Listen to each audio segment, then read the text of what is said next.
మిగతా వార్తలకు వస్తే కొంతకాలంగా పాలిటిక్స్లో సైలెంట్గా ఉన్న సీఎం తనయ్య దూకుడు పెంచబోతున్నారా? మొదట ఎక్కడి నుంచి యాక్టివ్గా ఉన్నారో మళ్ళీ అక్కడి నుంచే రంగంలోకి దిగనున్నారా? గత సెంటిమెంట్ను రిపీట్ చేయబోతున్నారా అంటే అవుననే అంటున్నాయి టీఆర్ఎస్ పార్టీ వర్గాలు. మరోసారి సింగరేణి నుంచి సీఎం కూతురు శ్రీకారం చుట్టేందుకు రెడీ అవుతున్నారు. మళ్ళీ దూకుడు పెంచుతున్న కవిత, సింగరేణి నుంచే శ్రీకారం. మొదటి నుంచి సింగరేణి వ్యవహారాల్లో యాక్టివ్గా ఉన్న కవిత రాజకీయాల్లో ఏ అవకాశం వచ్చినా దాన్ని సద్వినియోగం చేసుకుని ముందుకు సాగడమే నాయకుల లక్ష్యం. ప్రస్తుతం అలాంటి మార్గాన్ని ఎంచుకున్నారు టీఆర్ఎస్ నాయకురాలు నిజామాబాద్ మాజీ ఎంపీ కవిత.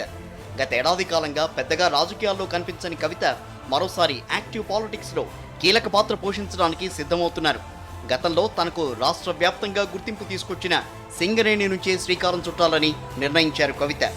తెలంగాణ బొగ్గుగని కార్మిక సంఘం గౌరవ అధ్యక్షురాలుగా ప్రస్తుతం కల్వకుంట్ల కవిత కొనసాగుతున్నారు. నిజామాబాద్ ఎంపీగా గతంలో ఉన్నప్పటికీ సింగరేణి వ్యవహారాలకు సంబంధించి ఆమె చాలా చురుకైన పాత్ర పోషించారు.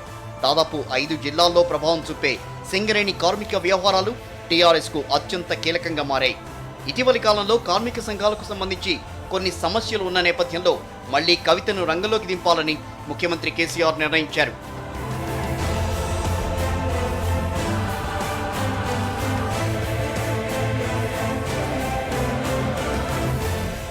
సరైన ఎంట్రీ కోసం ఎదురు చూస్తున్న కవితకు కేంద్ర ప్రభుత్వం తీసుకున్న నిర్ణయం కలిసొచ్చిందని చెప్పాలి. ఈ నేపథ్యంలోనే కేంద్ర ప్రభుత్వ వైఖరిపై తెలంగాణ బొగ్గుగని కార్మిక సంఘం నిరసన తెలిపింది. కేంద్ర ప్రభుత్వం దేశవ్యాప్తంగా 42 బొగ్గుగన్లను ప్రైవేటీకరించడాన్ని నిరసిస్తూ టీఆర్ఎస్ అనుబంధ తెలంగాణ బొగ్గుగని కార్మిక సంఘం ఆధ్వర్యంలో ఈ నెల 26న అన్ని గనుల వద్ద దిష్టిబొమ్మల దహనం చేయడంతో పాటు జూలై 2వ తేదీన 24 గంటల పాటు సమ్మె నిర్వహణకు కల్వకుంట్ల కవిత సిద్ధమయ్యారు. ఈ 2 కార్యక్రమాల్లో ఆమె స్వయంగానే పాల్గొంటారని పార్టీ వర్గాలు తెలిపాయి.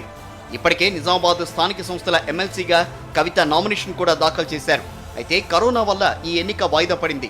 ఎన్నికలు వాయిదా పడ్డ నేపథ్యంలో సింగరేణి కేంద్రంగా చేసుకుని యాక్టివ్ పాలిటిక్స్లో పాల్గొనాలని ఆమె భావిస్తున్నారు. పార్టీ అధినేత ముఖ్యమంత్రి కేసీఆర్ కూడా సింగరేణి వ్యవహారాలకు సంబంధించి పూర్తి బాధ్యతను కవితకు అప్పగించినట్టుగా తెలుస్తోంది.